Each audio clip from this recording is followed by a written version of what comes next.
ఓం శ్రీ మాత్రే నమః. నేను doctor Krishnapriya, RK hospital, RK diagnostics. Sri Lalita Sahasranama స్తోత్రము బ్రహ్మాండ పురాణంలో ఒక భాగం. అగస్త్య మహర్షి మన హయగ్రీవుడిని అడిగారనమాట. మన దేవి యొక్క గొప్పతనము గురించి అడిగితే హయగ్రీవుడు 1000 నామాలతో వివరించారు. సో చాలా గొప్పవైన నామాలు ఇవి. ఆ నామాలను పారాయణం చేసి మన జీవితాలను ధన్యం చేసుకున్నాం. మన జీవితాలు ఎంత బిజీగా ఉన్నా కూడా మన మనసుకి శక్తిని, ధైర్యాన్ని ఇచ్చేది భక్తి మాత్రమే. సో ఆ భక్తిని మరింత బలంగా ఆ, చేసుకోవడానికి ఇదొక మంచి అవకాశం. ఏంటంటే శ్రీ లలితా సహస్రనామ స్తోత్రం. మే 1న శుక్రవారము పౌర్ణమి ఉంది, మంచి రోజు. వైశ్య భవన్లో ఈవినింగ్ 5 o'clockకి స్టార్ట్ అవుతుంది. సో ఆడవారందరూ తప్పకుండా రావాలి.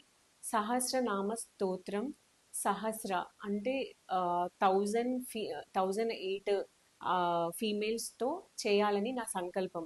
సో ఎంతమంది అయినా రావచ్చు. అందరూ ఆ, ఎర్రని వస్త్రాలు ధరించి అమ్మవారి ఆశీర్వాదం పొందాలని అనుకుంటున్నాను. తప్పకుండా అందరూ రెడ్ శారీస్లో రండి.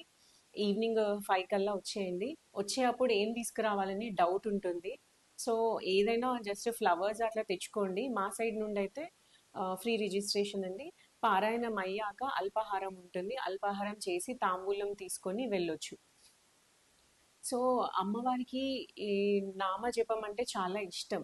సో శాస్త్రాల్లో కూడా నామ పారాయణ ప్రీత అంటే తన నామాన్ని జపించేవారు అమ్మవారికి ఎంతో ప్రీతికరమైన వాళ్ళు అనమాట.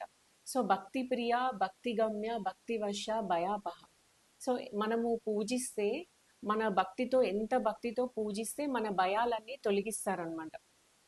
సో అందరం కలిసి కట్టుగా మనము ఈ పారాయణం చేయాలని కోరుకుంటూ, అది ఒక్కరు చేస్తే దీపము, ఒక్కరే పారాయణం చేస్తే దీపం అవుతుంది. సామూహిక పారాయణం మహాజ్యోతి అవుతుంది. అందరం కలిసి ఆ మహాజ్యోతిని ప్రజ్వలించి మన మనసులోని మహాశక్తిని మేల్కొల్పి అమ్మవారి శ్రీ లలితాంబిక వారి మన ఆ, ఆశీర్వాదం తీసుకోవాలని కోరుకుంటున్నాను. అందరికీ నమస్కారం.